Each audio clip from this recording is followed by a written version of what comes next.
y es básicamente ayer, día 2, ya estábamos publicando el ataque que se dio sobre Beirut, en el que fue asesinado Saleh ¿Quieres que al-Arouri. ponga el mapa, Ale? Sí, claro, vamos a poner el mapa, sí, porque viene bien para explicar qué es lo que Israel puede y quiere hacer en Líbano, ¿no? Y Ahí está. luego se ha ido descubriendo que ha habido varios ataques sobre oficiales de Hamas y otros sobre Saleh al-Arouri, que parece ser que fue un ataque contra su coche, si no me equivoco, en el que iba. Esto, claro, está todo y se ha ido actualizando durante las últimas 24 horas, va saliendo nueva información, pero es relevante porque este hombre, eh, estamos hablando de Beirut, no estamos hablando del sur del Líbano. Lo que veis en el mapa, bueno, ahora yo no lo veo todavía, pero hay una línea, la línea azul, que se llama, que está al sur del río Litani.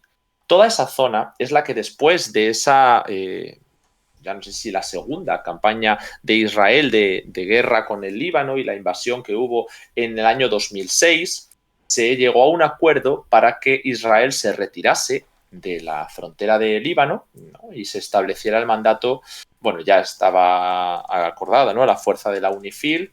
Ha habido varios conflictos, aquí hablamos de la ocupación que hubo hasta el año 2000. Según las líneas podéis ver a qué corresponde cada una de las presencias, ¿no? Cuando Israel invade, cuando Israel se va retirando y la fuerza de la ONU, de la UNIFIL, es la que se hace cargo de esa zona, al menos sobre el papel, porque la realidad es que estamos viendo que Hezbollah sigue, por supuesto, teniendo una gran presencia en el sur del Líbano. No se ha cumplido, por lo tanto, esa retirada que iba a haber de Hezbollah, o que al menos se impidiera su presencia al norte del río Litani, y quedando esa zona como una zona de amortiguación, una zona desmilitarizada de los grupos armados que pueden tener problemas con Israel y, por lo tanto, Israel tenía el compromiso de marcharse del sur del Líbano a cambio de que también Hezbollah no estuviera presente. Eso no se ha cumplido. Pero es que hay un toma y daca, ¿no? Israel está diciendo que tiene derecho a volver al sur del Líbano porque Hezbollah está ahí, a realizar una operación contra Hezbollah, pero el Líbano, que nos preguntaréis también por las autoridades que están en funciones y que no tienen ningún tipo de peso real más allá del que tienen las facciones, en este caso Hezbollah en el sur, ha dicho que ellos también están esperando a que primero Israel se retire de las granjas de Seba. Que en el mapa que está publicado veis en color amarillo la zona más grande son los Altos del Golán, que es territorio de Siria ocupado por Israel, y un poco más al norte tenéis las granjas de Sheba, que es territorio del Líbano ocupado por Israel. Entonces, como Israel no se retira de las granjas de Sheba porque ellos consideran que todos los Altos del Golán son clave para su defensa, bueno, y eso es cierto, pero están ocupándolos ilegalmente. Líbano tampoco tiene por qué hacer una intervención o hacer una campaña para que Hezbollah se marche del sur. Además, Hezbollah es un actor clave, absolutamente clave en la política libanesa, y sin él, en este equilibrio en el que se encuentran las fuerzas chiíes, suníes y maronitas, pues es bastante posible que hubiera una guerra civil, una nueva guerra civil en Líbano, que, que tiene todos los elementos, ¿no? Por la gran crisis que sufre el país. ¿Por qué el ataque se ha dado en Beirut? Entonces, esta es la clave. El gobierno israelí, de nuevo, en su división, ha visto algunos perfiles mucho más radicales, en este caso Yoav Galant, el ministro que está muy implicado con los intereses de las fuerzas de defensa israelí, las fuerzas armadas, es el ministro de Defensa y es el que ha estado señalando la necesidad y el derecho de Israel a lanzar una guerra preventiva, y es que lo llevan diciendo de manera muy transparente, porque es que Israel está siendo absolutamente transparente en todo, desde prácticamente que se escaló la situación con Hamas y empezaron a señalar de nuevo al eje de la resistencia y a Hezbollah como uno de los más importantes. Y así es. Vale, Hezbollah e Israel han empezado a tener escaramuzas, ataques cruzados, por eso se han evacuado. Todas las poblaciones que veis en el mapa con puntos rojos han sido evacuadas en el lado israelí. Y ha habido lanzamientos de cohetes y de misiles, no solo desde los campos de refugiados de los grupos palestinos,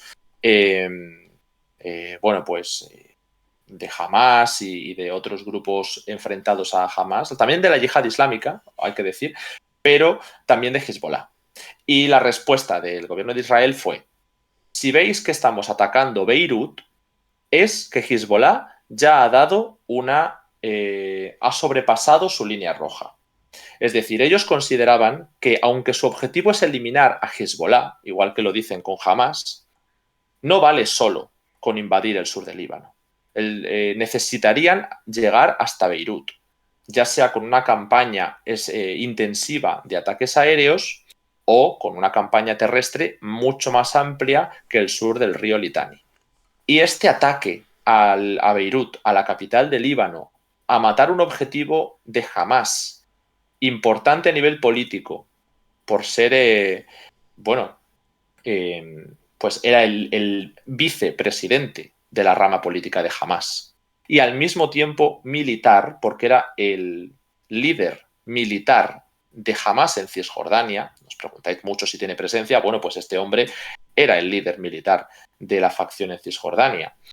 Matando a esta persona, ellos están declarando que van en serio y que van a escalar la situación con Líbano. Y ahora vamos a profundizar un poco más, pero seguro que hay preguntas, y además hay que agradecer esta nueva sub que nos ha llegado y que hemos llegado al nuevo objetivo.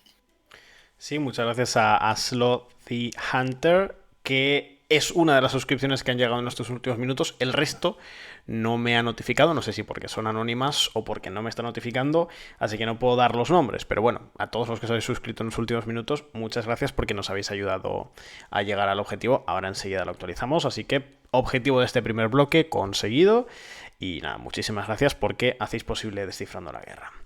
Y ahora volvemos porque hay preguntas. Había preguntas del anterior... Bueno, okay, no del anterior bloque, sino de antes de hacer la actualización. Tenemos preguntas recientes, pero bueno, yo voy a intentar pasarte intentando que se me queden en el camino las menos posibles, porque es que hay bastantes. Pero bueno, Cíclope nos preguntaba, por si podemos responderlo rápidamente, cómo está yendo la batalla urbana.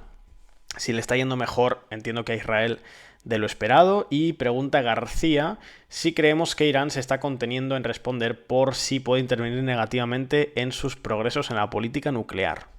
No sé cómo ves esto. Perdona, ¿me puedes repetir esta última? Yo no la termino de entender, pero bueno, la pregunta es: ¿creéis que Irán se está conteniendo en responder a los ataques por si podría o pudiera intervenir negativamente en sus progresos en la política nuclear? Vale, a ver, sobre la batalla urbana hablé antes. Desde luego no está siendo nada fácil, está siendo muy complicada, pero ellos están apostando por destruir la infraestructura. O sea, si atraviesas el edificio no hay posibilidad de que haya una batalla, estás destruyendo la ciudad. Eso es una apuesta que están haciendo y evitan así también esos choques con Hamás en la calle. Pero bueno, sigue siendo muy dura y sigue quedando todavía bastante. Pero aún así, pues los objetivos se van cumpliendo dependiendo de cuál sea el objetivo. Ya digo, la destrucción de Hamás no pasa solo por una ocupación. Y lo de la cuestión nuclear, es cierto que Irán está en un momento en el que ya no hay negociaciones nucleares efectivas, cosa que sí que había en 2021, cuando se dio la anterior campaña con Hamás, en 2022, cuando se dio la anterior campaña con Yihad Islámica, y en 2023, al principio del año, en las que se dio otra campaña contra Yihad Islámica. Ahora, pues la cuestión de que el eje de la resistencia se esté implicando tanto, que jamás consiguiera tal éxito de rehenes, de víctimas y de sorpresa para el Estado de Israel, y también que Israel haya realizado una campaña tan importante en la invasión de Gaza, da a entender que efectivamente pues el conflicto puede llegar a escalar hasta implicar a los dos grandes países de este tema, ¿no? Que son Israel e Irán. Y por supuesto Irán pues tiene la capacidad de llegar a desarrollar armas nucleares. Israel lleva años diciendo que no debe haber acuerdo nuclear, que lo que hay que hacer es atacar directamente los objetivos científico-militares vinculados al programa nuclear de Irán. Entonces, claro, si ya se está diciendo desde hace años que si hay un acuerdo nuclear, ellos tienen derecho a atacar Irán, pero que si no lo hay, Irán va a desarrollar las armas nucleares y por lo tanto también tienen esa capacidad o ese derecho de, de atacar Irán y hacer una prevención para que no pueda desarrollar su programa nuclear, pues está dejando muy claro que ellos lo que quieren de nuevo es una guerra preventiva con Irán, una guerra antes de que desarrollen armas nucleares. Y esto, como algunos decíais en el chat, pues se ha usado bastante. Tiene que ver con cómo ha desarrollado la guerra de los 6 días, pero también cómo se ha desarrollado la guerra, o se está desarrollando ahora mismo la guerra con Hezbollah y también con otros grupos. Entonces, no sería descartable que se atacaran objetivos nucleares para evitar esa implicación. Nos preguntáis en el chat si tienen ya armas nucleares. Es que por ahora no hay confirmación de que ninguno de los dos las tenga, pero es un secreto a voces que Israel las tiene. Y se dice siempre que Irán, incumpliendo algunos puntos del acuerdo nuclear, una vez que los demás socios se salieron, tiene la capacidad de desarrollarlas rápido, pero no se cree que las tenga todavía. Pero bueno, no sería algo que pues, pudiera sorprender.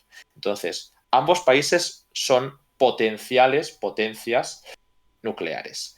Sobre todo el caso de Israel. Israel es algo como que se sabe, pero que no se ha querido decir porque al no haber firmado el acuerdo de no proliferación y no tener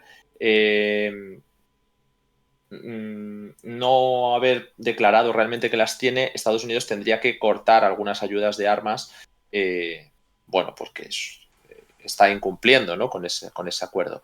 Y no quieren tampoco hacerlo, ¿no? Para que nadie les corte las ayudas y nadie les sancione o les ponga represalias, se hacen un poco los locos, ¿no? Diciendo, vale, Israel se supone que no tiene armas nucleares, nosotros nos lo vamos a creer.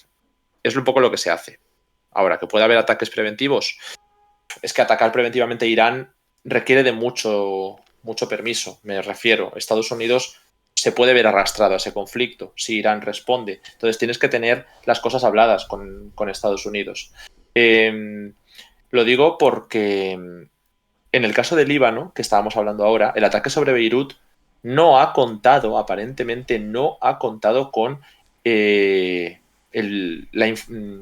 como no solo con el visto bueno, sino que tampoco ha contado con la información Estados Unidos antes de que se realice. Por lo visto les informaron al tiempo que lo iban a realizar. Esto justo cuando se estaba retirando el portaaviones, el Gerald Ford del Mediterráneo, que es el que se supone que necesitaban para disuadir al Líbano, a Hezbollah, de realizar una escalada mayor, ¿no? Y controlar un poco esa escalada que se iba a dar cuando la invasión de Gaza,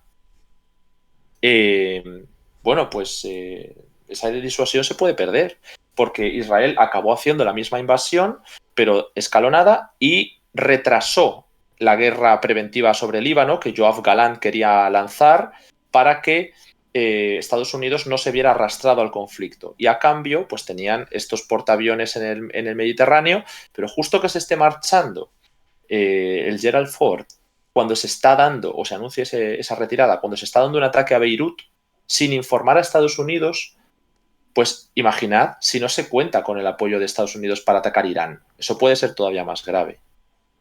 Nos preguntaba también Arturo, ¿vale?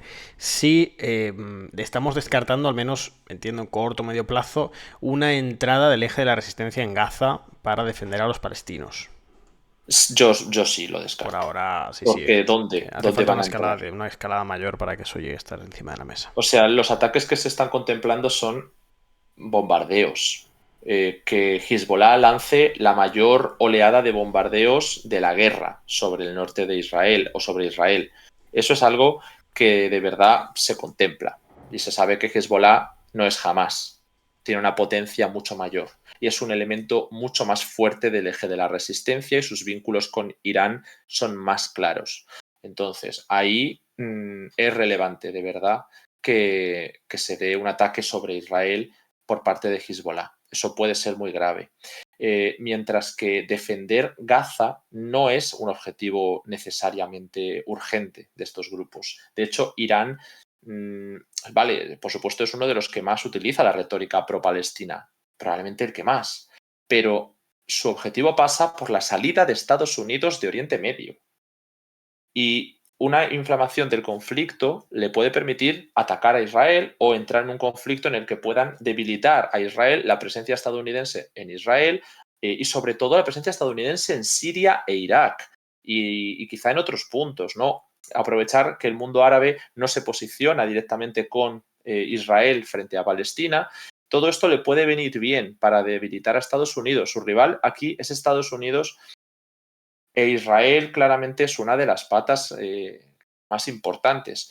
Entonces, ¿el objetivo puede ser Israel? Puede ser Israel. Ahora, el objetivo yo no creo que sea defender Gaza.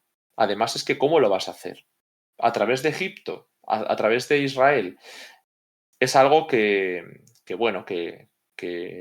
son parte de sus apoyos de la causa palestina y le sirve muy, muy, muy bien para movilizar a sus fuerzas en otros países, en Irak, en Líbano y en otros países que no son del eje de la resistencia, pero el objetivo es mucho, mucho más ambicioso que Gaza y es la geopolítica global y es básicamente la competición contra Estados Unidos. Bueno, no sé si teníamos alguna preguntita más mientras vamos a ver, porque estabais hablando de la retirada de varias brigadas de Israel del campo de batalla en Gaza, que si se sabe algo de ello, o transferir tropas hacia el frente del Líbano. Vale, a ver, lo primero, cuando se dio la invasión de Gaza, no se destinaron todas las tropas, se destinaron además muchísimas tropas al norte, a la frontera con Líbano. Ahora se han dado alguna rotación, me parece, y sí que está habiendo, bueno, pues repuntes también lo reportan, parece que eran de psicólogos, ¿no? De cómo vienen un poco traumatizados los soldados después de lo que está viviéndose en Gaza y sí que está habiendo, pues eso, un tratamiento, pero en general no está habiendo una salida de tropas de Gaza. Yo lo que veo es que se está incrementando por la invasión por el sur y porque muchas de las tropas no estaban solo en Gaza o en el norte, sino que también estaban rodeando la franja de Gaza, preparándose para hacer nuevas entradas, para esta invasión de Han Yunis y por lo tanto lo poco que he visto así que sí que se han dado rotaciones han sido más por estas cuestiones rutinarias, ¿no? Y médicas también puede ser.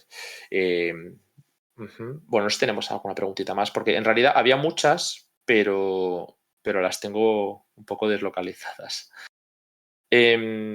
Vale, una interesante. ¿Podría estar Israel detrás del atentado de Irán? Esto me parece relevante porque, como os comentaba, el ataque sobre el Líbano es un ataque claramente organizado por Israel.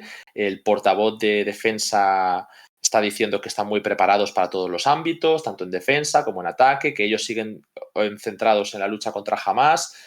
Ha servido para que Hamas reciba un golpe importante, para que el Líbano vea que ellos tienen la voluntad de hacer una guerra preventiva y para que Estados Unidos, que había frenado esa guerra preventiva que iba a haber ocurrido hace 2 meses por lo menos, pues vea que ellos van en serio y que no son un títere. Al menos los sectores más radicales lo han dicho literal, ¿no? Que no son una estrella en la bandera estadounidense.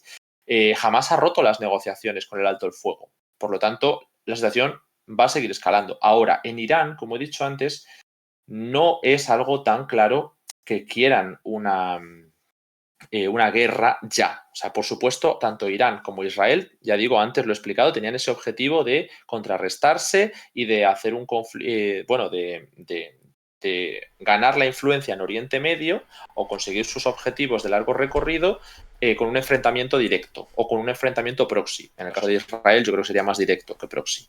Pero no creo que un ataque reivindicado sobre Israel sobre Irán, perdón, sea algo que Israel pueda permitirse sin ver que se va a descontrolar la escalada. O sea, los analistas que eran más reacios a contemplar una invasión de Líbano, ahora ya están, como estoy diciendo yo, señalando que es muy probable que ocurra esa invasión de Líbano. O sea, pueden cambiar las cosas y que al final no ocurra, pero ahora mismo está desarrollándose en esa dirección.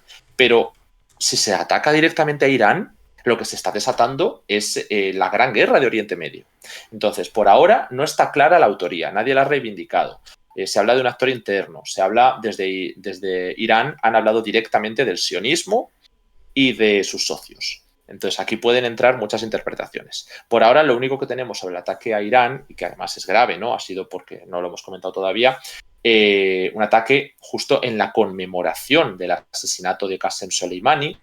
Es el líder también de la Guardia Revolucionaria. Acordémonos de que hace unas semanas se atacó a otro líder de la Guardia Revolucionaria vinculado a la Fuerza al-Quds en Siria, en Damasco, me parece, cerca. Bueno, pues ahora este atentado, si es que finalmente es eso, un atentado por esa intención política o si es un ataque en un contexto de guerra, habrá que ver lo que es.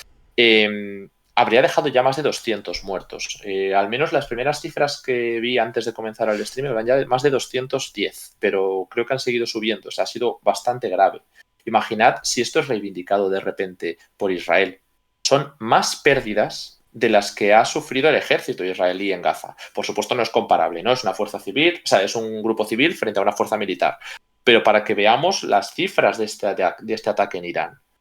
Entonces no se ha reivindicado por ahora. Si luego vemos que han cambiado las informaciones y de verdad tenemos autoría, lo publicaremos en redes, por si nos veis en diferido, que no creáis que no lo vamos a contar. Nos preguntaba también Némesis que cómo queda la posición de Fatah con respecto a lo que ha ido ocurriendo en las últimas semanas. Hace un rato de la pregunta, lo digo porque todavía estoy repasando preguntas antiguas que como ha habido un montón se me han acumulado, y aprovecho para agradecerle a Puke Ellington por su renovación manual con Prime, ya sabéis que se renueva manualmente, y también a Bastian, que también manualmente renueva su suscripción con Prime y ya lleva 4 meses con nosotros. Te dejo esa pregunta, Ale. Me has preguntado por Fatah. Por Fatah, sí. Nos lo preguntaba Nemesis. A ver, de nuevo, la autoridad palestina, más que Fatah, porque al final la autoridad palestina es el cargo político que tiene más relevancia de este partido y separado de lo que es la fuerza de los mártires de Al-Aqsa, que es el brazo armado, estaba advirtiendo del gravísimo riesgo de una nueva Nakba, de una nueva limpieza étnica en Gaza, pero ellos no tienen autoridad en Gaza.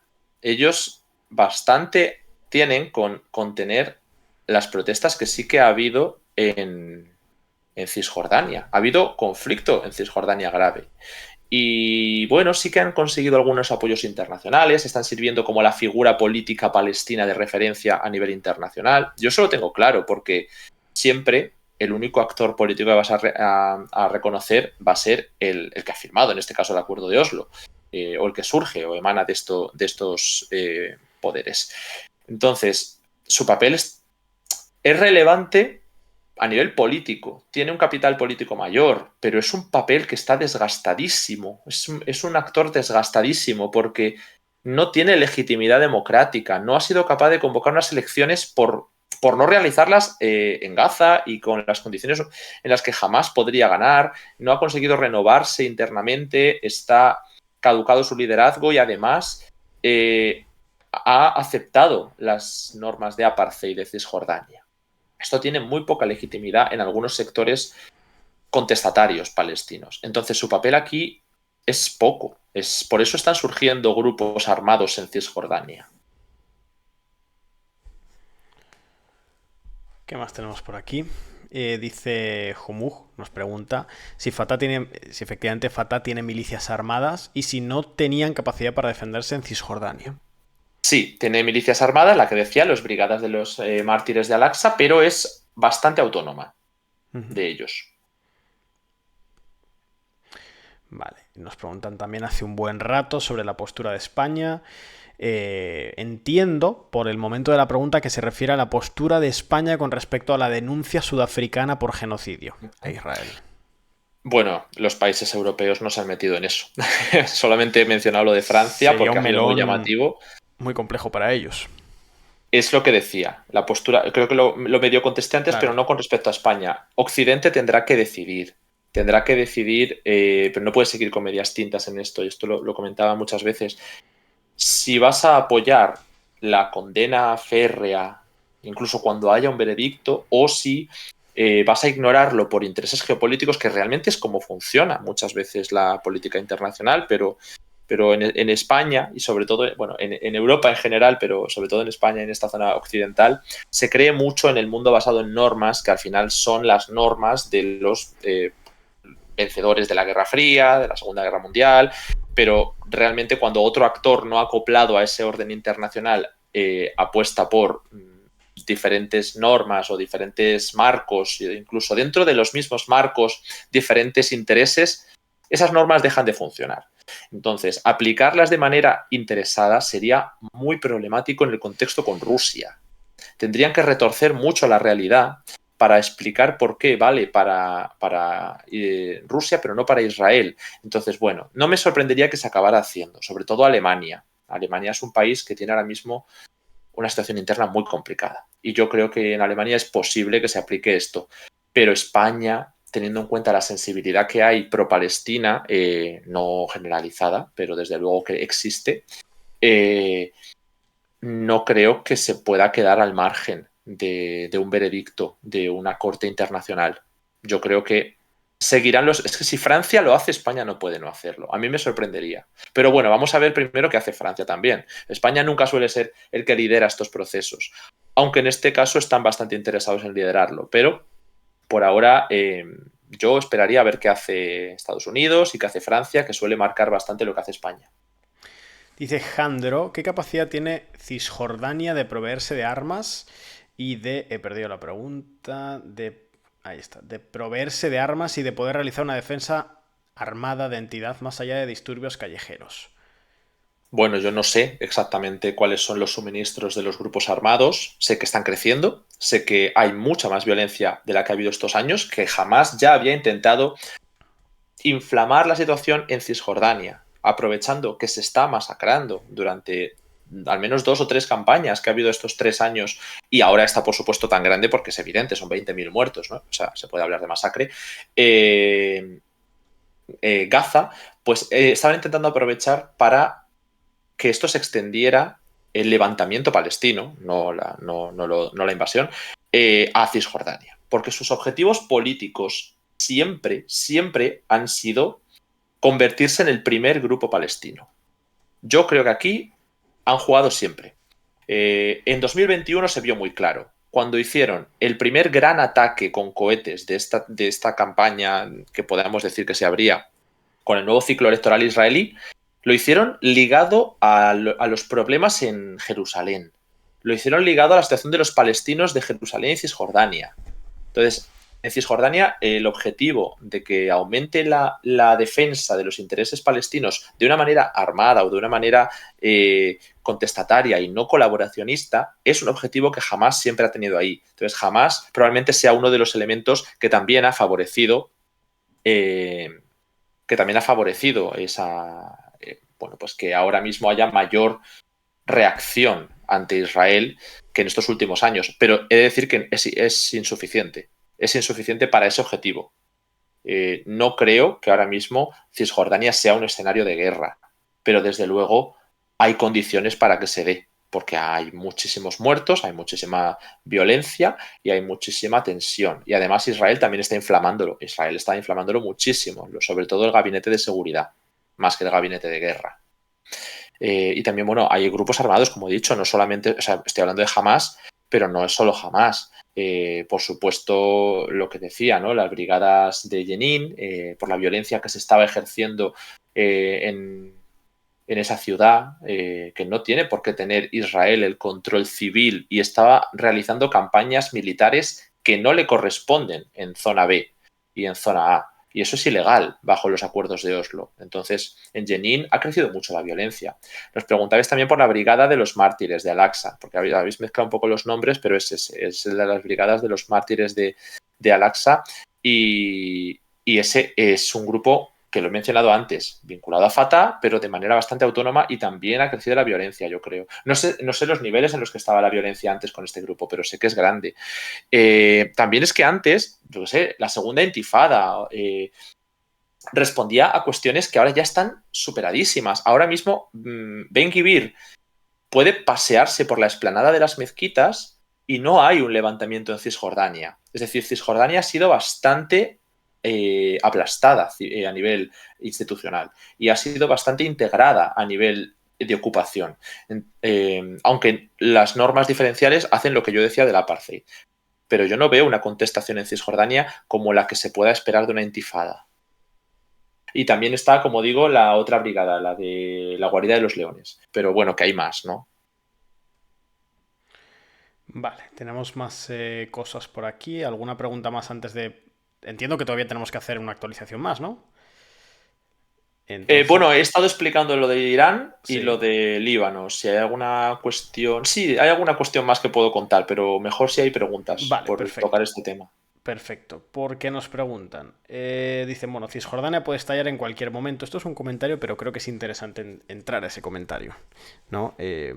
Cisjordania ahora mismo es también un lugar de una tensión interna muy grande y una de las vías por las que el conflicto podría multiplicarse o podría escalar sería que estallase en mayor medida en Cisjordania. Pero los números en Cisjordania que tenemos ya son bastante importantes. Cerca de 300 palestinos asesinados ya en Cisjordania desde que empezó, desde el ataque del 7 de octubre.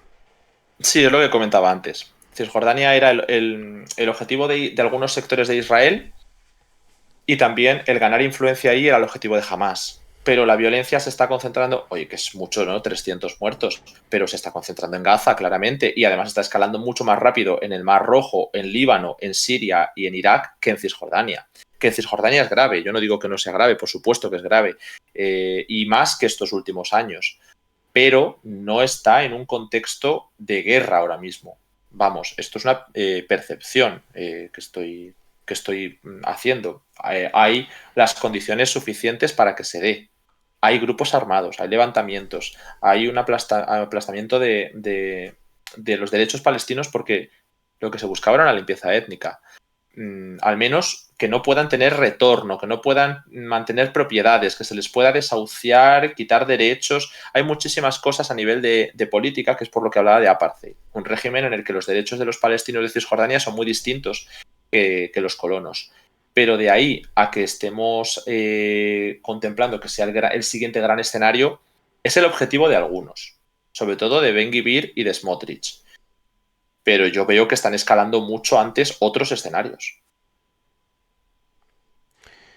Vale, seguimos con las preguntas. Habían quedado acumuladas algunas de antes, pero tengo que decir que las que se hayan pasado por el chat hace 45 minutos y no las he leído ya no voy a llegar, porque además cuesta mucho por cómo está estructurada la plataforma, que Sí. si tú subes en el chat para intentar leer preguntas, en cuanto hay un comentario nuevo, se vuelve a bajar hacia abajo. Por eso muchas veces estoy leyendo una pregunta y se me pierde. Me refiero a Bueno, eso. antes he contestado yo Entonces, dos o tres preguntas más, que lo mismo también eran de las antiguas, no lo sé. así que nada, voy a hacer borrón y cuenta nueva y a partir de ahora voy a leer únicamente las que vayan a empezar llegando a partir de ahora, porque si no va a ser imposible. Nos pregunta mucho Chili, es el nombre, si los bloqueos de barcos en dirección a Israel por los yemeníes están surgiendo algún tipo de efecto. Y antes de nada, que se me está olvidando, le quiero agradecer a Fernando Ska por esa suscripción con Prime, ya lo sabéis, totalmente gratuita.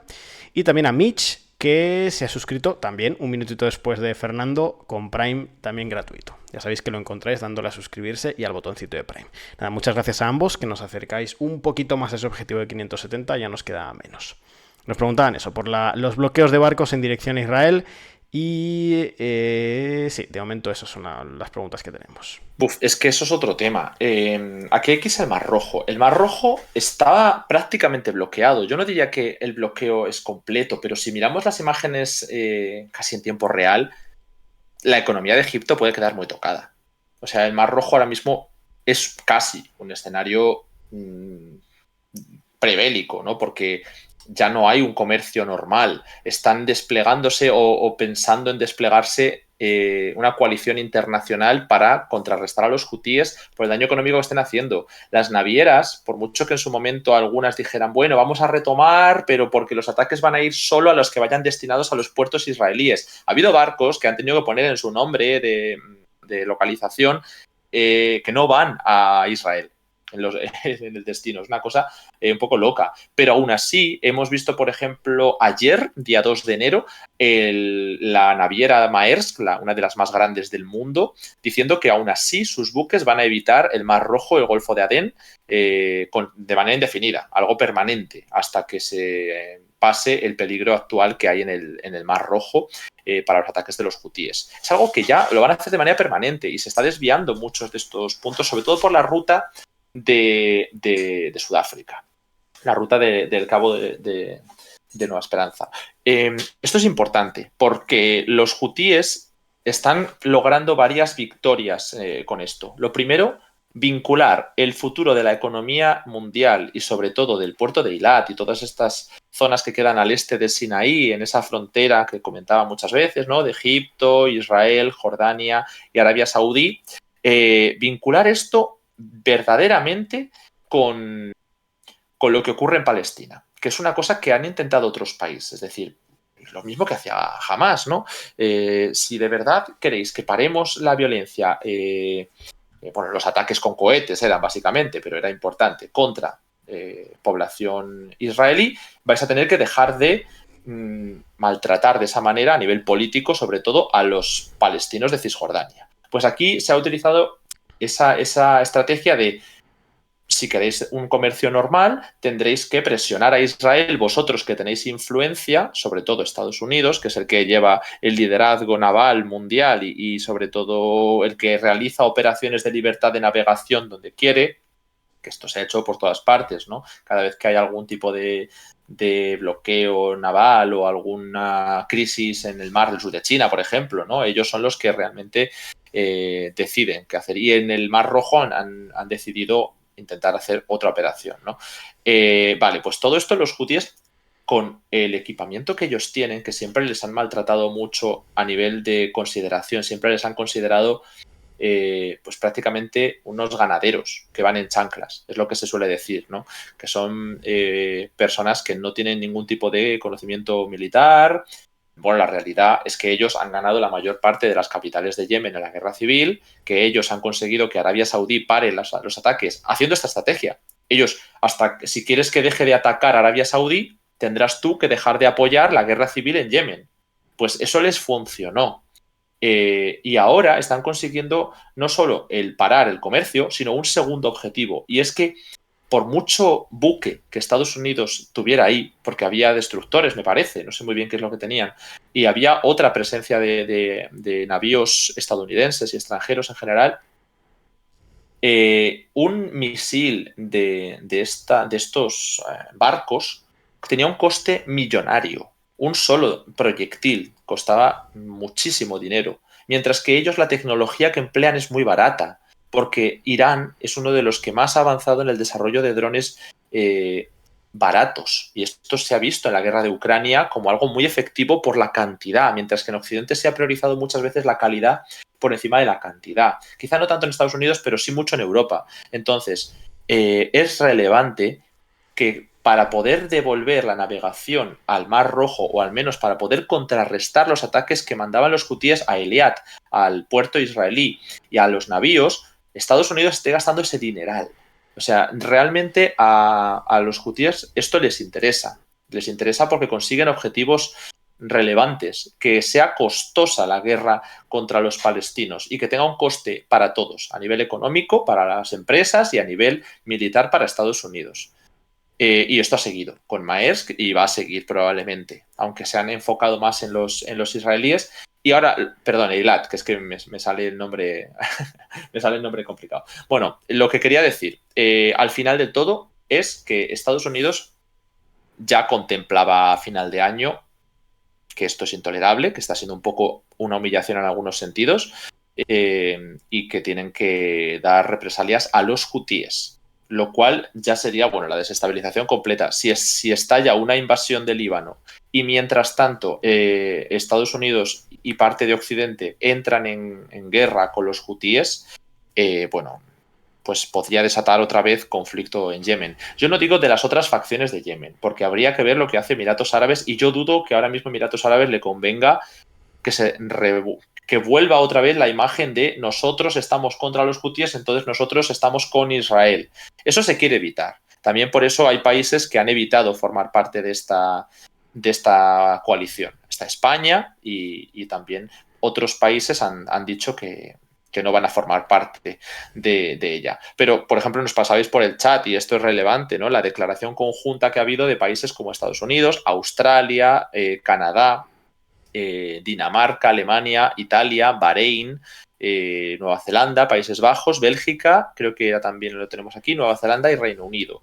Todos estos países han señalado que han condenado los ataques de los hutíes y además, como no existe esa justificación, pues prácticamente se estaba dando pie a que pudiera haber represalias. Y ahí estaba el tema. Ahora mismo lo que se estaba decidiendo es cómo actuar contra los hutíes y al mismo tiempo cómo en serio tomárselo de Líbano. Por ahora, de estos países, yo he visto ya Canadá, Alemania, Reino Unido, parece que hay más países europeos que están pidiendo la salida de sus ciudadanos o al menos que no viajen a Líbano, considerando que un ataque al norte del río Litani, como he dicho, es relevante, es grave y que puede indicar que ya consideran que va a haber una guerra con Líbano, pero que los mismos o que otros países no quieran participar de una operación que supuestamente va a garantizar la libertad de navegación en el Mar Rojo, indica que a lo mejor no se trata solo de contrarrestar a los hutíes o permitir que se pueda navegar por el Mar Rojo como lo que quería hacer la ampliación de la operación Atalanta de la Unión Europea. No, parece que podría haber ataques directos contra los hutíes y contra territorio yemení. Por lo tanto, es probable que volvamos a un escenario en el que los hutíes vuelvan a ser considerados como organización terrorista por muchos países, algo que en Estados Unidos ha ido y venido constantemente. Y además en este comunicado se hablaba de que tienen que asumir una responsabilidad porque están amenazando las vidas, la economía global, el flujo libre del comercio en zonas críticas como el canal de Suez y bueno, pues que ellos están comprometidos con el mundo basado en normas que os comentaba antes y que van a hacer responsables a los actores malignos, que lo llaman. Bueno, en cualquier caso, esto significa que estos países están comprometidos con condenar a los hutíes. Pero yo de esta lista ya vi a Australia y me parece que Bélgica y alguno más que no querían líos de formar parte de esa coalición. A ver luego qué ocurre. Vamos a verlo. Creo que es un poco todo lo que tengo ahora mismo de los hutíes y del Mar Rojo. Nos preguntaba Wensley, además, por qué, por esa contradicción entre el apoyo que hay en muchos países europeos a la causa palestina, sobre todo en términos de movilización social, en contraste con la alianza, en cierta medida estratégica, de los distintos estados europeos en su conjunto con el Estado de Israel. Y nos pregunta... ¿Sí? Que no te he podido escuchar bien la pregunta. Perdona, no. Que nos preguntaba Wensley por esa contradicción que existe entre un cierto apoyo, sobre todo en términos de movilización popular en los países europeos a la causa palestina, en contraste con la alianza, de alguna forma estratégica, de estos estados europeos con el Estado de Israel. Por cierto, más de 800 personas ya aquí en el canal. Bienvenidos a todos y a todas. Acordaos de seguir al canal de Descifrando la Guerra aquí en Twitch, simplemente seguirlo y marcar la campanita, ¿vale? Que nosotros estamos en directo a las 9 todas las noches. Y si nos seguís y tenéis la campanita, esto es importante, os notifica cada vez que abramos directo. Que a veces abrimos de urgencia, ¿eh? Esto es importante. De repente pasa algo absolutamente crucial y da igual la hora que sea y el día que nosotros vamos a abrir directo.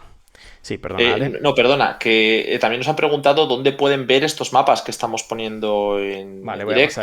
Tanto este como el de antes del conflicto Líbano-Israel, porque es verdad que hay mucho detalle que hay que ver, la línea azul, que es donde se supone que tiene que estar la UNIFIL y no Hezbollah. Todo esto es importante y todo lo tenemos gratuito. Es decir, yo siempre os decimos que si nos podéis dar apoyo, pues nos hacéis muchísimo bien para que podamos seguir dando contenido exclusivo, pero también contenido gratuito. Entonces, para eso tenemos el QR en pantalla todo el rato. Si podéis ayudarnos a través del QR, estamos intentando incrementar el número de mapas que os traemos y que son todos gratuitos. Sí. Entonces, concretamente, el que veis en pantalla es interactivo. Los interactivos están todos gratuitos en coberturas de Ucrania, de Palestina, de República Centroafricana, de Etiopía, de Siria, de Yemen. Podéis ver de todas las guerras que hay abiertas ahora. Pero por otro lado, los que nos habéis preguntado, el mapa de Líbano-Israel son con Fairpolitik y tenemos una sección solo de mapas. Todos también son gratuitos y también podéis ver la información al detalle. Tenemos también alguna noticia que te explica la leyenda del mapa. Están interesantes. Y nada, respondiendo si quieres a la pregunta. Espera, ¿alguna No, cuestión más? Ya que estamos. También agradecerle a 11 Capo por esa suscripción aquí con Prime en el canal de Twitch. 4 meses ya con nosotros. Recordad que son gratis. Y gracias a Eibol también se ha suscrito con Prime. Seguimos avanzando hacia ese objetivo de 570. Y un recordatorio que hacía un tiempo que no teníamos que hacer, pero bueno, cuando tenemos directos así con un poquito más de audiencia, pues siempre es importante recordarlo. En primer lugar, nos hacéis comentarios siempre de que, bueno, os gusta este nuevo horario. Recordad que antes hacíamos los directos a las 10 de la noche, pero ahora ya desde la última semana del 2023 hemos empezado a hacerlos a las 9 y eso va a permanecer, ¿vale? Los directos ahora empiezan a las 9 de la noche. Todos los días a las 9 de la noche, salvo los directos de urgencia que hagamos, que abrimos cuando sea que haya que abrir, o los directos especiales que os avisamos con días de antelación cuando los vamos a abrir. Pero en general, las 9 en punto de la noche, hora peninsular española,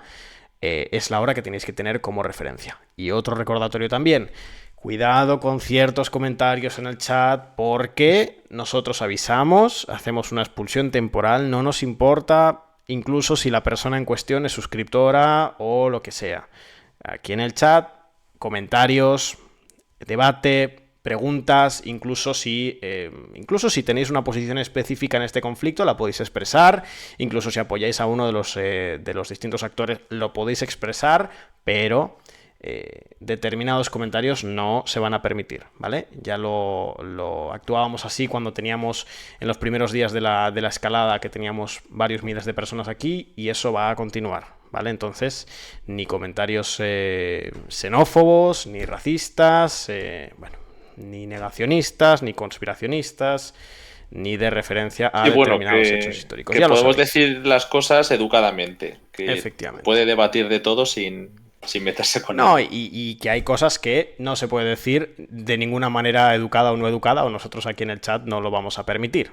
¿Sí? ¿De acuerdo? Ni apología de genocidio ninguno. Claro. Ni de genocidios presentes, que sabéis que es un término que estamos utilizando, ni de genocidios pasados. ¿Vale? Ninguna reivindicación de esos hechos. La pregunta que teníamos, Ale, que se me ha olvidado cuál era. Sí, no, sobre la contradicción, ¿no?, entre el apoyo a Israel en países occidentales, sobre todo. Yo ya lo señalaba un poco, ¿no? Hay países donde no hay una contradicción tan grande. Estoy señalando claramente a Alemania y a Reino Unido.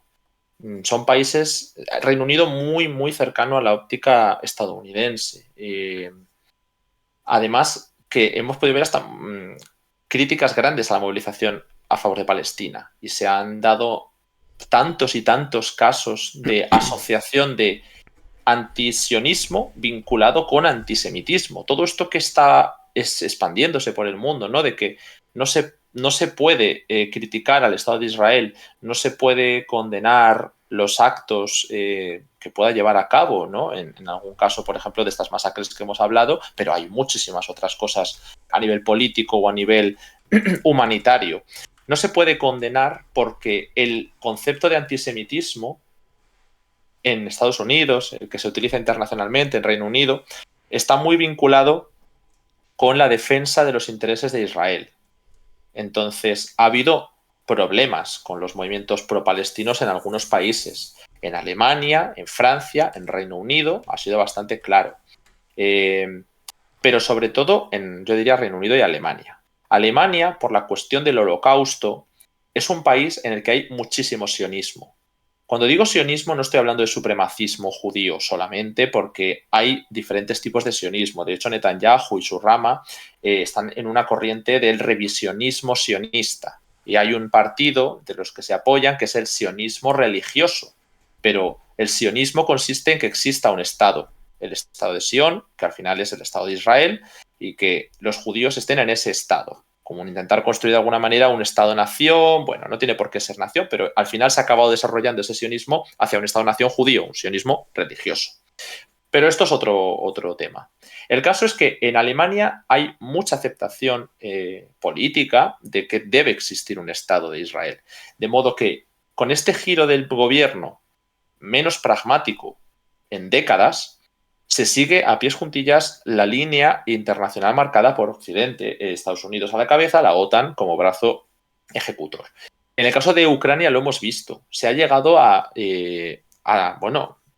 extremos muy, muy fuertes, como que la economía alemana se ve afectada por las decisiones geopolíticas y otras tantas, ¿no? El tema del Nord Stream y cómo se ha tratado de manera muy diferente que otros casos.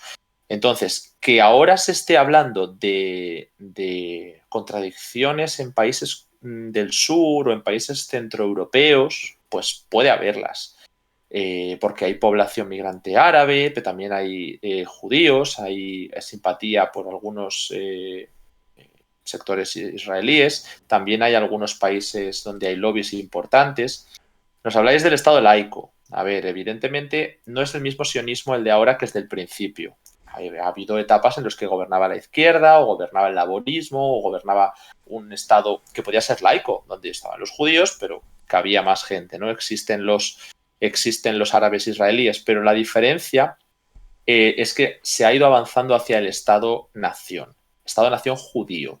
Esto le facilita la ciudadanía a los ciudadanos de otros países que son judíos, pueden ser israelíes. Se intenta evitar el crecimiento de la población árabe, se les ha limitado mucho los derechos, entonces no es una limpieza étnica directa la que se ha ido realizando en este sentido, se ha hecho por otras vías, como la Nakba, nuevas expansiones de los asentamientos, todo eso era mucho más grave, pero el tolerar que exista un Estado israelí, ese tipo de sionismo no necesariamente entra en contradicción con el apoyo al pueblo palestino.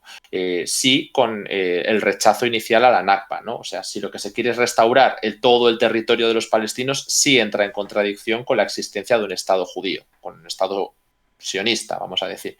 Eso sí entra en contradicción, pero no así el hecho de que sea un Estado laico o un Estado en donde quepan los árabes. Lo que pasa es que no se le quiere dar los derechos políticos a los árabes, porque ¿cómo le vas a dar los derechos políticos a los árabes israelíes si pueden llegar a ser 5 millones de personas u 8 millones de personas sumando los de Gaza, Cisjordania y los de Israel? Bueno, Israel son 9, me parece. Es prácticamente pierdes el control del Estado desde esa supremacía que sí que hay de los judíos a nivel político. Por eso los sectores más radicales ahora son revisionistas, porque quieren cambiar la concepción del Estado de Israel.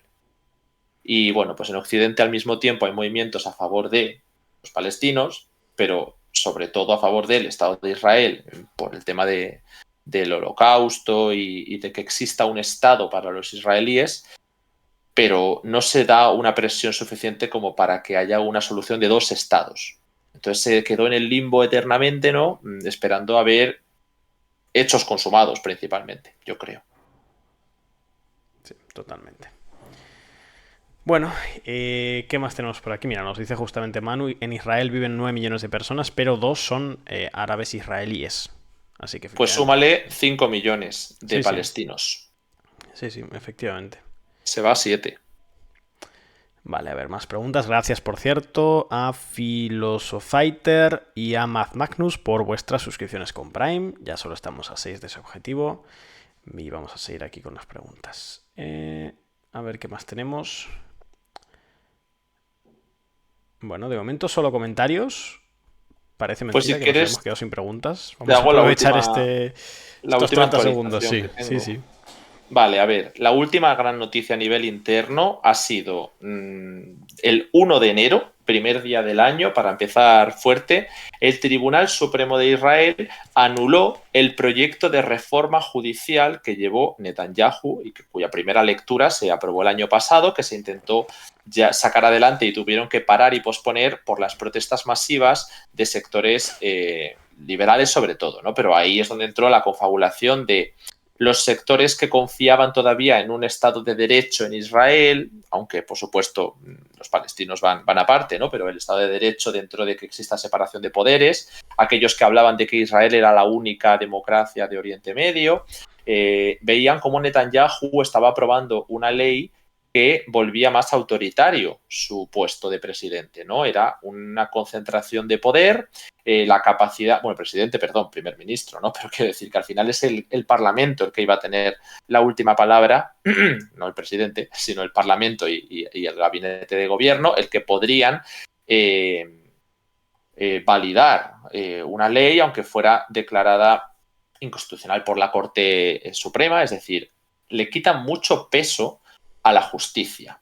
El Tribunal Supremo vería cómo su jurisdicción ya no sirve para enmendar, declarar inconstitucional. Digo inconstitucional porque no hay constitución. Entonces, lo que hacen es anular unas leyes básicas, que es en lo que se sustenta Israel. Tienen sus leyes básicas y en el momento en el que el Tribunal Supremo lo limita o lo tumba de alguna manera es porque no se ajusta a derecho, ¿no? O rompe con... Cuando se aprueba una legislación, esa legislación choca con las leyes básicas. Pues lo que quiere Netanyahu es poder modificar esas leyes a través de la Knesset, del Parlamento israelí. Y hubo unas protestas muy grandes en las que participaron sectores de todo tipo, ¿no? Los liberales, sobre todo en Tel Aviv, lo que es más la zona de costa del Israel tradicional, curiosamente, contra los sectores que quieren un mayor autoritarismo y que están más vinculados a los colonos, más vinculados a el Israel de Cisjordania, el que intenta ampliarse hacia el este y el que quiere pues nuevas limpiezas étnicas de manera más clara. No significa que los liberales no las quieran, ¿eh? Los liberales apoyan la guerra de Gaza, pero no así los intentos de estos últimos años de Netanyahu de cambiar la concepción del Estado judío tan fuertemente hacia, bueno, pues facilitar los pasos que se estaban dando en Cisjordania, anexionarla sin darle ningún derecho político y concentrar poder, pues por lo que he ido comentando. Esto ha agravado mucho las tensiones internas, porque si ya teníamos a Ben-Gvir y a Smotrich diciendo que habría que hacer una limpieza étnica con desplazamiento de población de Gaza y avanzar en Cisjordania con sus objetivos, y Estados Unidos lo ha criticado y Netanyahu ha dejado fuera a estos dos perfiles y a los más radicales de las decisiones sobre la guerra de Gaza, aunque se da un equilibrio. Netanyahu suele apostar de vez en cuando por lo que se negocia con Benny Gantz y, por otro lado, lo que se negocia con los partidos más de extrema derecha o también los ultraortodoxos, que en este caso va por otro lado. Pero bueno, ¿por qué digo todo esto? Porque ahora mismo se puede presentar una posible crisis constitucional. No estamos en eso, ¿no? Pero si Netanyahu asume lo que estaban diciendo la Corte Suprema, si Netanyahu hace suya esta decisión de tumbar la reforma judicial y esa ley que se llamaba ley de razonabilidad, puede peligrar la coalición, puede peligrar su puesto en ese gobierno más derechista que había consolidado. Es decir, que Ben-Gvir y Smotrich se le echen encima y rompan la coalición. Yo no descarto que en este momento, si eso ocurre, casi hasta le venga bien a Estados Unidos porque pueda forzar el retorno de sectores liberales al gobierno. Pero es verdad que Yair Lapid se le ofreció un puesto en el gabinete de guerra y siguen todavía algunos perfiles como de Israel Beitenu, que es el líder Lieberman, de los rusos israelíes principalmente. Lo que querían era expulsar a Netanyahu del gobierno y seguir gobernando con el Likud, con la misma gente que está ahora mismo en el gabinete de Netanyahu, sin los radicales y sin Netanyahu. Entonces, si Netanyahu pierde a los radicales, puede que tampoco cuente con los liberales. Pero si Netanyahu se enroca y no acepta el veredicto de la Corte Suprema, va a mantener su coalición de gobierno, pero puede darse una crisis constitucional en la que veremos a ver cuál es la reacción sobre el Parlamento. Por el momento hemos visto a Benny Gantz diciendo que no es el momento de discutir esto, aunque Yair Lapid lo ha celebrado y él, Benny Gantz ha dicho que después de la guerra ya tendrán tiempo de arreglar las relaciones con otras ramas y con más consenso. Ahora mismo todos están a una con un objetivo que es ganar la guerra. Y bueno, pues Netanyahu ha criticado la sentencia, que es bastante desafortunado que el tribunal decida en mitad de la guerra pues sacar un fallo que puede poner en peligro el gobierno de Israel. Y ya recordad que Israel es muy propensa a las crisis políticas y que además esto se opone a la voluntad del pueblo porque es lo que eligieron en la mayoría, ¿no? Formar un gabinete con los sectores que apoyaban esta ley. Y nada, por su parte Ben-Gvir directamente dice que esto es ilegal, que el tribunal no tiene la autoridad para anular una ley fundamental y que hay un conflicto de intereses con los jueces. Porque cuando se dieron las protestas participaron sectores, como digo, de los trabajadores, de la patronal, supuestamente también los servicios secretos, hubo la crisis con las Fuerzas Armadas, es decir, todos los sectores que ahora mismo chocan de alguna manera o han chocado con Netanyahu, estaban en contra de esta ley. Y bueno, pues en cualquier caso, Ben-Gvir y Smotrich empezaron con esta crítica y lo juntaron con sus propuestas para la limpieza étnica en Gaza. Esto es todo lo que ha pasado. Bueno, teníamos una pregunta, alguna que otra pregunta que se había quedado atrás. Gracias a Bastian por volver a pasárnosla, que nada, se nos había pasado ya. Se han acumulado y ha llegado a un punto que no ha sido imposible llegar a todas. Nos preguntaba, a ver si ahora no la vuelvo a perder. A ver, un momento.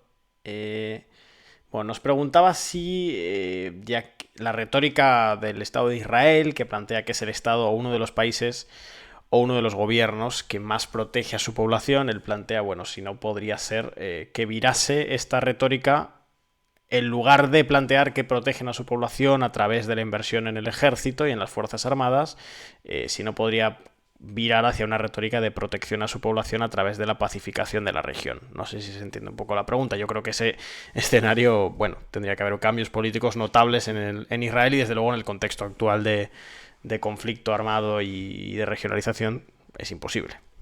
Eso Israel, dices. Sí, no tiene mucha No, ahora viabilidad. mismo es que Israel la pacificación se supone que la entiende por su doctrina militar como la disuasión. Ellos necesitan conseguir un ambiente en el que, no sé si decir zonas de amortiguación, pero desde luego ellos consideran que para poder vivir en paz tienen que lanzar guerras preventivas o al menos Claro.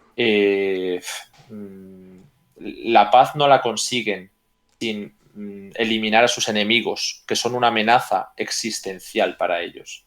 Esto en algunos países, no solo es cosa de Israel, se vive así, ¿no? Como, vale, el objetivo principal es la guerra, pero para conseguir la paz. No le veo... Es que, ¿qué van a hacer? ¿Pacificar permitiendo que esté Hamás en la Franja de Gaza? Es que eso no lo van a tolerar. No. Gracias, por cierto, a Rodrin Hood por esta suscripción. Ya son 5 meses con nosotros, con la suscripción normal, no con la de Prime. La de Prime es gratuita. Él con la suscripción normal, muchas gracias. Seguimos ahí de camino a ese objetivo. Gracias por el apoyo. ¿Qué más tenemos, Ale? ¿Has visto alguna pregunta? Sí, cuando me han preguntado antes, digo, si Netanyahu hacía suyo el veredicto de la Corte, me refiero a que lo acepte, evidentemente, no lo va a compartir, pero que al menos acepte eso, porque tiene que elegir entre los que ahora mismo lo están celebrando como la oposición de Yair Lapid y probablemente una posición más como la de Benny Gantz, bueno, pues ahora no es el momento, entonces ahora mismo esto queda aparcado y ya hablaremos de la reforma judicial cuando se acabe la guerra. Es una opción que me parece plausible, pero luego está la otra, que es la de Ben-Gvir diciendo que esto es ilegal. Ben-Gvir era el principal interesado, probablemente, porque al final Smotrich controla ya la administración anexionada de Iure de Cisjordania. Pero a Ben-Gvir se le prometió que tendría una fuerza paramilitar, me parece que era, o parapolicial, a cambio de cuando se dio el primer retraso, que pudiera él tener un peso mayor a nivel de interior. Él es de seguridad nacional, pero... ministro de Seguridad, sí, claro, de Seguridad. Entonces, es el que está más concernido por la crisis de la ley de razonabilidad. Pero yo creo que ahora mismo Netanyahu tiene que elegir, porque tiene un conflicto de intereses muy grande entre los dos gabinetes. Es que hay dos gobiernos, dos gabinetes de gobierno en Israel. Nos preguntaba Nemesis, o nos pedía más bien, si podíamos hacer un breve resumen del modelo de gobierno de Israel, para los que no hayáis seguido tanto ese tema con nosotros. ¿Perdón? Si podemos hacer un breve resumen del modelo de gobierno del Estado de Israel. Vale. A ver, Israel es un sistema parlamentario y además sistema parlamentario donde no hay una bicefalia grande. Está el presidente, pero el presidente no tiene grandes poderes. El poder lo tiene el primer ministro y el primer ministro emana del sistema parlamentario de Israel. Pero no tienen una constitución, son las leyes básicas que pasan, por ejemplo, en Reino Unido, en Estados Unidos, es otra concepción, pero el espíritu bebe un poco de ahí.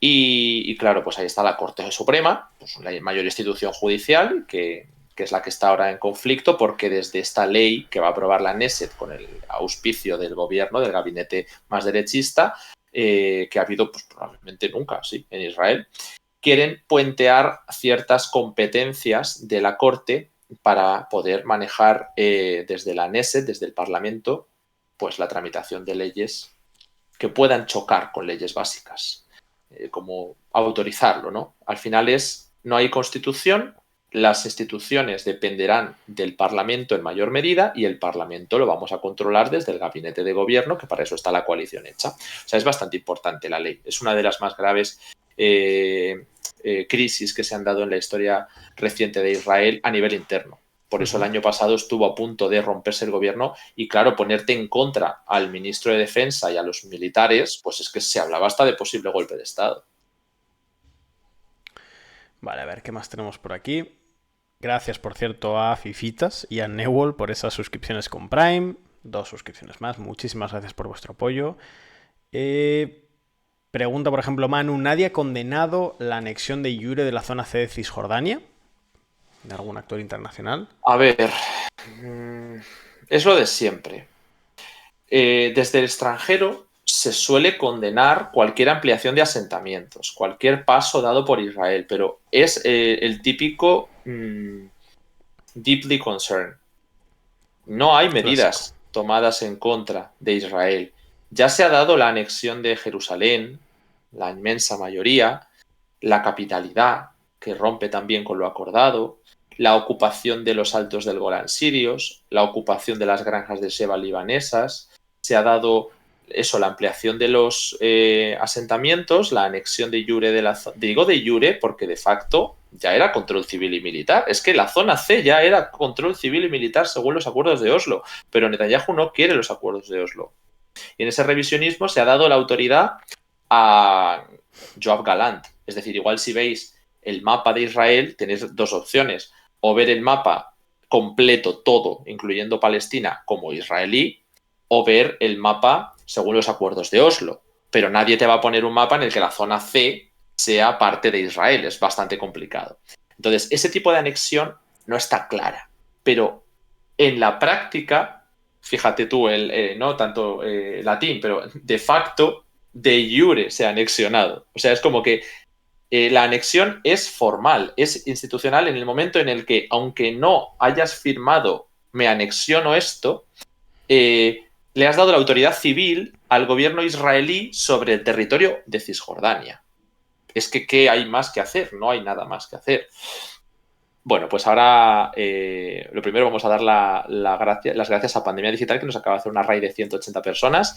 Y bienvenidos a todos. Estábamos continuando con las explicaciones de la crisis que se ha desatado en estos primeros días del año, escalando la situación tanto en el Mar Rojo como en ese ataque que ha habido en Beirut, en Líbano, las posibilidades de un conflicto armado entre Israel y Líbano que están creciendo mucho y también el ataque que se ha dado en Irán. Asimismo, acabamos de terminar con la explicación de la nueva crisis interna de Israel, con estos dos gobiernos, dos gabinetes que hay, el de guerra y el de seguridad, y la decisión de la Corte Suprema de tumbar la ley de reforma judicial que el año pasado dio tantos quebraderos de cabeza a Netanyahu. Son tantos los conflictos que hay abiertos que no es nada descartable para este 2024 y más pronto que tarde que se dé una escalada grande. Pero bueno, como siempre, estamos pendientes de qué ocurre luego en la actualidad y de qué actores intervienen para propiciarlo o evitarlo.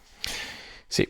Buenas noches a todos, bienvenidos. Después, por cierto, vamos a hablar también de un segundo bloque un poquito más corto sobre el riesgo de guerra en Corea, ¿vale? Pero eso cuando terminemos este, así que de momento quedaos porque todavía nos queda bastante directo, así que bienvenidos a todos y gracias a Julián de Pandemia Digital. ¿Qué más tenemos? No sé si tenemos alguna pregunta, también los nuevos podéis dejarlas, ya veréis que estamos contestando en general ahora todo lo que podemos en el chat, que ahora somos 900 personas, pues nos puede costar un poquito más, Sí. pero por supuesto vamos a seguir Nos está contestando. costando un poquito llegar a todas, pero bueno, es lo que se intenta. Pregunta Homug si son plausibles las teorías que decían que el ataque del 6 de octubre era consecuencia del conflicto político y que altos cargos del Mossad hicieron la vista gorda del ataque. Bueno, entiendo que se refiere a la teoría inicial de que había sectores en el Estado de Israel que ya sabían que se iba a dar el ataque, que se iba a producir el ataque.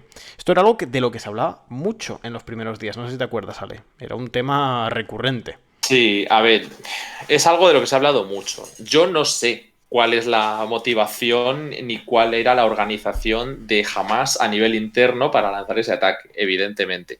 Pero los intereses de Hamas los conocemos y ya los hemos explicado. Y era convertirse en ese principal grupo de respuesta contestataria ante Israel entre el mundo palestino, ¿no? Y además intentar responder a las acciones que se estaban llevando a cabo en Cisjordania y sobre todo Israel tenía con este gabinete, después de las quintas elecciones, concentrados los esfuerzos en Cisjordania para aumentar la anexión de territorio, desplazamiento de población, muchas cosas que hemos ido explicando. Ahora, el Mossad venía de una crisis, igual que el ejército, con el gabinete de Netanyahu.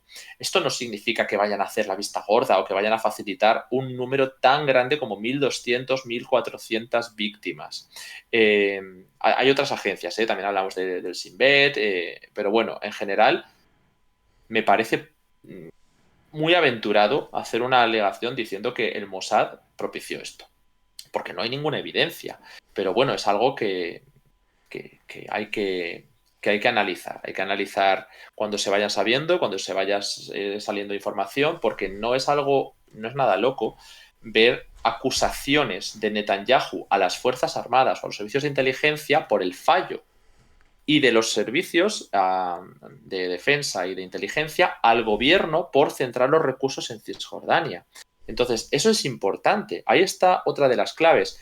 Si de verdad hubiera tal coordinación o tal falsa bandera, ¿no? De propiciar el fallo, entonces no se estarían dando esas acusaciones cruzadas. Eso responde bastante a la malísima política de comunicación que ha llevado Israel, que tendrán otras muchas políticas muy desarrolladas, pero la política de comunicación ha sido desastrosa, sobre todo porque se han ido publicando constantemente bulos que se iban desmintiendo y es mostrar en público unas desavenencias internas con el Estado profundo. Eso es algo que me parecería sorprendente que hubiera algo de coordinación. Pero bueno, ahí lo dejo.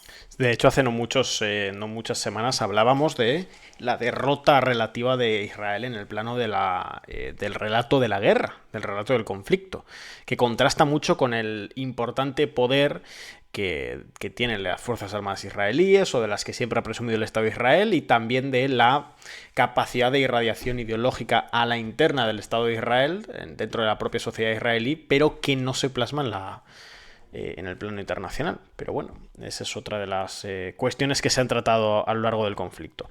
Gracias, por cierto, a Patricia, que se acaba de suscribir 3 meses aquí con nosotros, con esa suscripción tradicional. Gracias a Slam, con su suscripción con Prime, renueva, ya son 4 meses. Y recordad que Descifrando la Guerra es un proyecto de comunicación y de análisis internacional totalmente independiente que se fundamenta y es sustentable gracias a los aportes, a los granitos de arena que aportáis muchísimas personas con vuestras suscripciones aquí en el canal de Twitch, que veis ese objetivo de 570, ya solo nos faltan 7, estamos ya muy cerquita, y también sobre todo en la página web. Tenéis aquí este QR que lo podéis escanear y os lleva directamente al apartado de suscripciones de la página web. Vais a encontrar ahí varios planes donde podéis aportar económicamente al proyecto y además obtener ventajas como los artículos, acceso a los artículos exclusivos, aunque la mayoría son en abierto, pero algunos son exclusivos para suscriptores. También podréis acceder a la newsletter semanal que os llegará todos los fines de semana a vuestro correo electrónico, contándoos los hechos más destacados de la semana en las distintas regiones del planeta, y también podréis acceder, si os suscribís al plan premium, a los distintos seminarios que organizamos cada X meses en función de la disponibilidad del equipo, que son bastante trabajados y muy, pero que muy interesantes en varios días.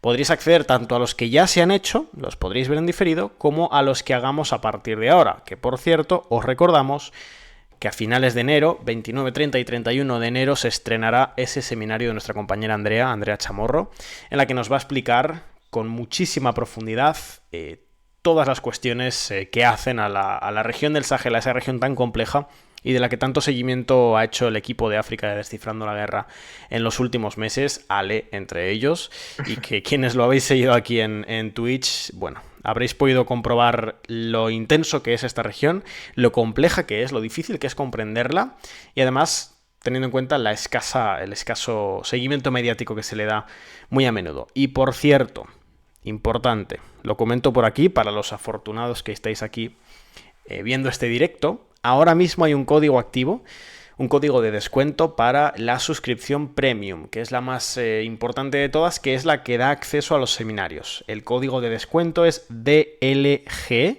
en mayúsculas, 2024, no tiene mucha dificultad, DLG 2024, y es un descuento, fijaos que creativos hemos estado, del 24%. Ya veis que nos lo hemos currado bastante propagandísticamente hablando, ¿no? Así que lo tenéis activo durante estos días, y si estabais dudando si suscribiros o no suscribiros ahí al plan premium, bueno, pues qué mejor momento que este, que tenéis ese descuento, que lo voy a pasar. Mira, voy a haceros un favor, voy a pasar no solo el enlace. Sí, pásalo por el chat para que la gente se suscriba, porque es un descuento bueno, y además ahora sí todo el mundo puede acceder al seminario de Andrea. Efectivamente, lo paso por aquí. Paso el enlace a la página web por si alguien no puede escanear el QR. Quizá alguien está viendo el directo, por ejemplo, desde el móvil. Muchos seréis el caso y diréis, bueno, ¿cómo escaneo yo el QR si ya estoy en mi móvil? Bueno, pues os pasamos también el enlace para que podáis clicar y suscribiros a través o utilizando ese código de descuento. Ahí lo tenéis. Lo paso por el chat. ¿Aparece? ¿No aparece? Sí, ahí ha aparecido. Y nada, muchas gracias. Y si no también, pues las suscripciones aquí en el canal de Twitch. Gracias ahora a Dara Coco, que se acaba de suscribir. Suscripción normal, de la de siempre. Y el resto, recordad que las suscripciones con Prime son gratuitas. Si tenéis Amazon Prime, si estás suscrito a esa plataforma, las suscripciones en Twitch son gratuitas. Le das a suscribirse. Ahí verás la pestañita de Prime. Clicas y es una cuestión de vincular tu cuenta de Amazon Prime con la de Twitch. Elegir Descifrando la Guerra para dar esa única suscripción gratuita que tienes cada mes, y a nosotros nos ayuda económicamente, casi tanto como una suscripción normal, aunque a ti te salga gratis. Lo único importante, siempre lo decimos, si te suscribes con Prime, las renovaciones no son automáticas, son manuales. Así que si te suscribiste hace unas semanas o hace unos meses con Prime y has estado un poquito desconectado de los directos, fíjate bien, porque si pasó un mes y no la renovaste manualmente, ya no estás suscrito a pesar de que te sigue saliendo gratis. Cada mes tendrás que entrar, darle a suscribirse, darle al botoncito de Prime y vincular la cuenta otra vez. Aparte de apoyarnos económicamente, que es lo más importante, yo creo, de las suscripciones tanto en la web como en Twitch, obtienes ventajas. Todas las ventajas que os hemos contado en la página web en función del plan que escojáis. Y aquí en Twitch una ventaja un poquito más modesta, pero que también es interesante, que es que no os saltan los anuncios de la plataforma. Nada, vamos a seguir un poquito más con este tema. Más de 2 horas aquí en directo, más de 800 personas hemos llegado a ser. Bueno, gracias a todos por estar, ¿eh? Vamos a seguir. Y más de 900 hemos estado. Más de 900, gracias a esa raíz de pandemia, que los que quedéis de esa raíz, pues os damos la bienvenida. Tanto si habéis estado antes con nosotros como si es vuestra primera vez, y además viniendo de un canal tan interesante como el de Pandemia Digital, estamos seguros de que tenéis buen gusto en ese sentido en los canales de Twitch, así que os quedaréis con nosotros más tiempo. Vale, a ver, es que tengo más noticias. Estaba mirando un poquito a ver en qué consistía, pero parece que habrá muy pronto, no sé si nos pillará en directo, pero bueno, si no otro día también se comentará. Llevamos 2 días seguidos hablando de Palestina, pero es que igual hace falta un tercero. Habrá muy pronto un veredicto de la Corte Suprema, no solo este que ya tenemos sobre la ley de razonabilidad, es decir, la reforma judicial que le permitiría puentear las decisiones de la Corte Suprema sobre las leyes básicas, ¿no? Si una ley es anticonstitucional, como no hay constitución, incumple una ley básica. Entonces la Corte Suprema la puede tumbar. Con esta reforma, el gobierno de Netanyahu y la Knesset podrían saltarse ese paso y declararla constitucional. Bueno, pues eso ha sido tumbado. Pero es que ahora viene el segundo veredicto, que es sobre esa inmunidad que tenía Netanyahu ante algunos casos de corrupción que había y la posible incompatibilidad para... Bueno, es más complejo, ¿no? Sobre la participación del primer ministro y las decisiones que se puedan tomar por un conflicto de intereses en la reforma judicial. Es importante esto porque el primer ministro Netanyahu aprobó o quiso aprobar la reforma judicial diciendo que con esa inmunidad o con ese control de la incompatibilidad, antes él no podía sacar una ley que cambiara el curso de la Corte Suprema. Pero con esa ley sí que puede. Entonces, si le tumban en este nuevo veredicto esa inmunidad y esa incompatibilidad del conflicto de intereses, Netanyahu no podría sacar adelante la reforma judicial e incluso se le podría declarar incapaz o se le podría declarar que hay un conflicto de intereses o que se le pueda hasta destituir desde la judicatura. Es complejo, esto es complejo, porque teníamos por un lado eso, ¿no? Saltarse el paso de la Corte Suprema y por el otro lado el conflicto de intereses para poder sacar una ley que reforme la justicia, entre otras cosas, ¿no? Hay muchos casos de corrupción que se le estaban investigando, entonces si se le quita la potestad de estar por encima de alguna manera de la Corte Suprema o de la justicia, esta justicia podrá investigarle o podrá destituirle por la corrupción o por el caso que se le acabe destinando. Entonces, vamos a ver ese veredicto, que esto sé que es más complejo, pero en cuanto salga el veredicto, pues será todo más claro, ¿no? Es decir, si quedan las vías abiertas a que se le pueda destituir o no. Y si esto se hace en base a pues que hay conflicto de intereses o lo que sea. Esto se debe investigar.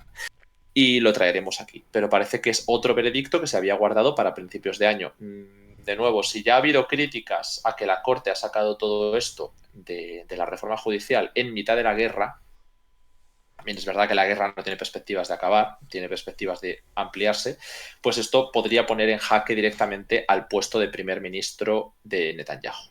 Vamos a ver qué pasa y si hay muchas opciones ahí. Que se enroque con los del gabinete de seguridad, igual que pasaba con la anterior causa abierta, y choque directamente con los liberales y con la Corte Suprema, lo cual en un contexto de guerra pues, puede ser muy complicado, puede incluso acabar en una guerra civil, pero esto es adelantarse muchísimo, muchísimo.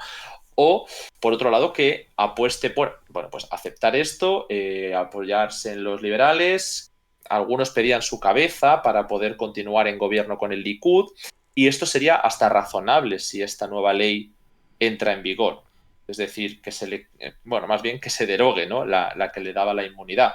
Porque si se puede destituir a Netanyahu, facilitaría mucho que otro personaje político del mismo partido, del Likud, haga un pacto con los liberales. Pero bueno, todo esto es adelantarse también mucho. Así que vamos a esperar a ese nuevo veredicto y traeremos aquí la información cuando la tengamos. No sé si nos quedan algunas preguntas más, alguna última cuestión que queráis tratar, porque yo aquí puedo estar 4 horas, pero en principio pues queríamos también tocar un poquito lo que ayer ya se empezó a hablar de Corea del Sur.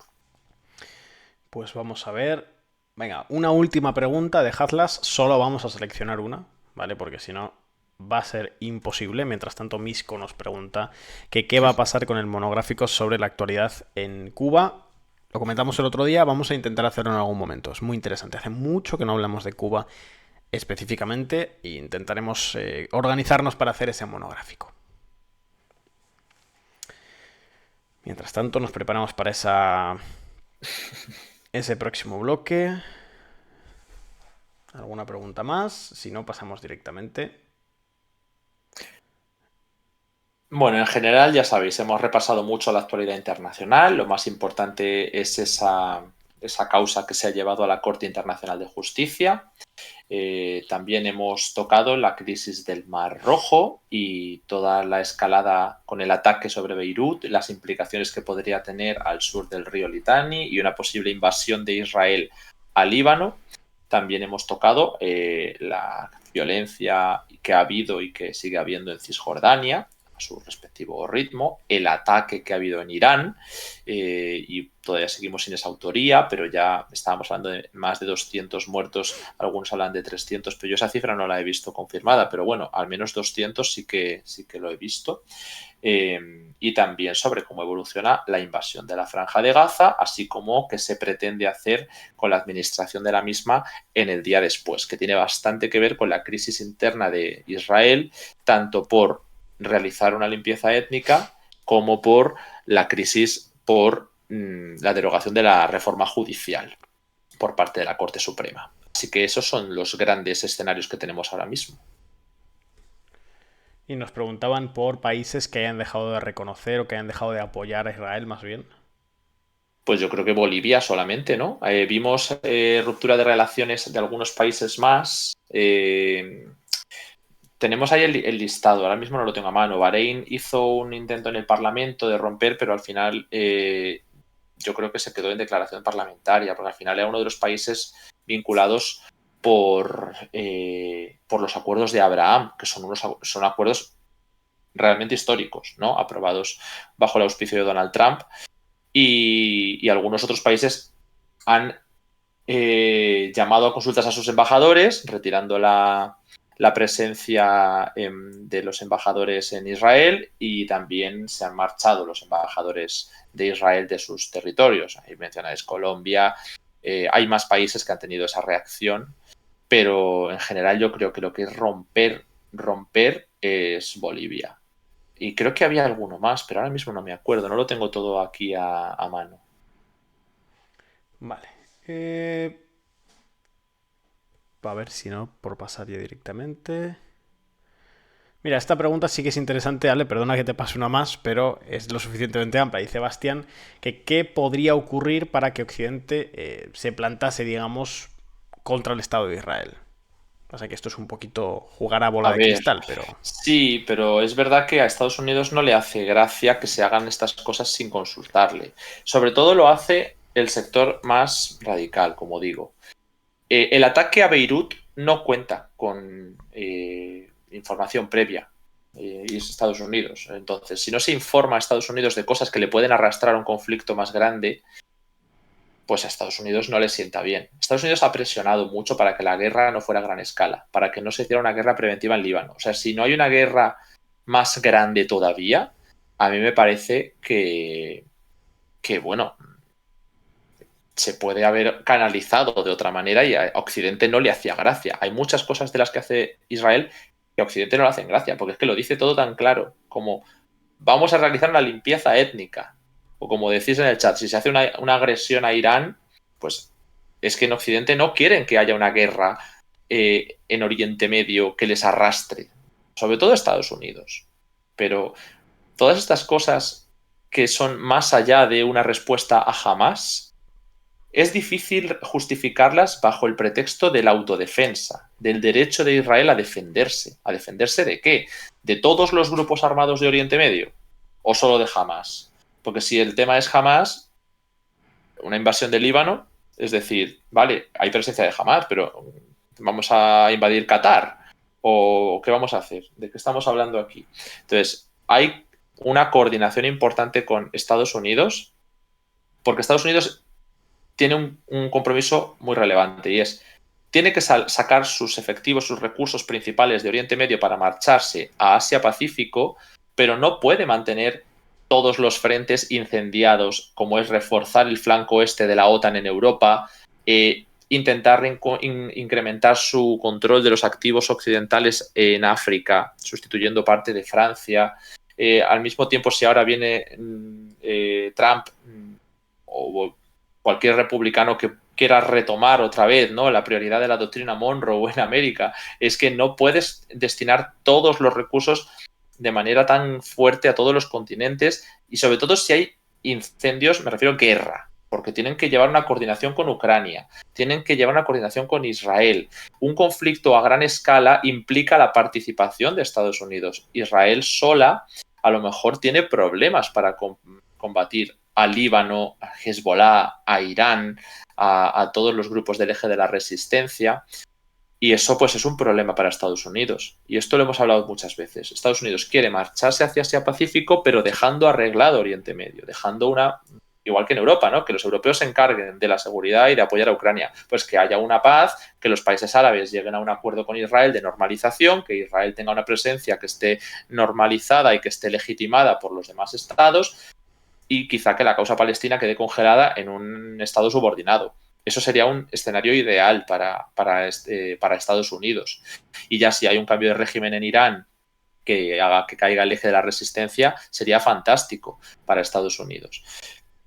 Pero una guerra a gran escala requeriría muchos recursos. No estamos hablando solo de los portaaviones, es que podríamos hablar hasta de soldados. Es que eso es una cosa que sería retrasar otra década probablemente. Sí, de hecho es lo que hemos hablado, ¿no? Que estratégicamente Estados Unidos realiza desde hace 10-15 años ese giro hacia Asia-Pacífico, y evidentemente la intensificación de frentes como el ucraniano o como el de Oriente Medio va en contra de esa lógica de viraje, de pivot, como se ha dicho en inglés tantas veces, y como lo hemos usado aquí ese concepto tan a menudo. Y claro, hay una tensión ahí, hay un baile, digamos, entre dos cuestiones importantes para Estados Unidos, que es el viraje hacia Asia-Pacífico sin descuidar lo que han sido históricamente sus frentes de injerencia, sus frentes de influencia o de control parcialmente a través de estados que adhieren a la estrategia general estadounidense, la estrategia colectiva. Pues América Latina, Oriente Medio, Europa. Entonces juegan esa tensión un poco complicada de querer ir a Asia-Pacífico, pero no poder desligarse de otros escenarios que han sido históricamente importantes y que lo seguirán siendo. Porque esto es muy importante. Estados Unidos, como la principal fuerza del principal bloque internacional de poder, tiene intereses en casi todos los puntos del planeta. Lo importante es dónde pone el foco. Pero donde ponga el foco en distintos momentos de la historia no hace que ese sea el único lugar donde tiene intereses y donde va a influir. Entonces, Estados Unidos, ya lo hemos dicho muchas veces, no quiere la regionalización del conflicto, en ningún caso. Pero pesa más el apoyo estructural y la adhesión de Israel a ese bloque colectivo que lo que puede ser una preferencia de Estados Unidos.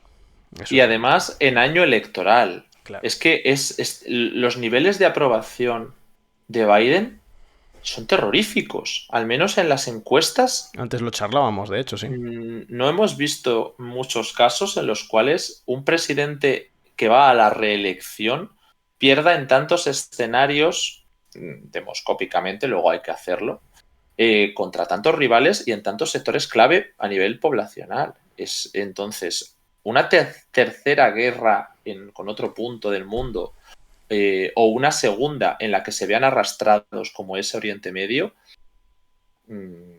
bueno, pues puede ser todavía más regalar la retórica a los republicanos. Que es verdad que los republicanos buscan incrementar el apoyo a Israel, pero ellos son los que están vendiendo que es Biden el que está propiciando más conflictos en el mundo, y eso cala entre el electorado. Al final hay muchas intervenciones en Estados Unidos, y si con Trump, aunque se incendiaran muchos de los conflictos permanentes, no se inician nuevos conflictos, y con Biden está el mundo así, le van a regalar la retórica.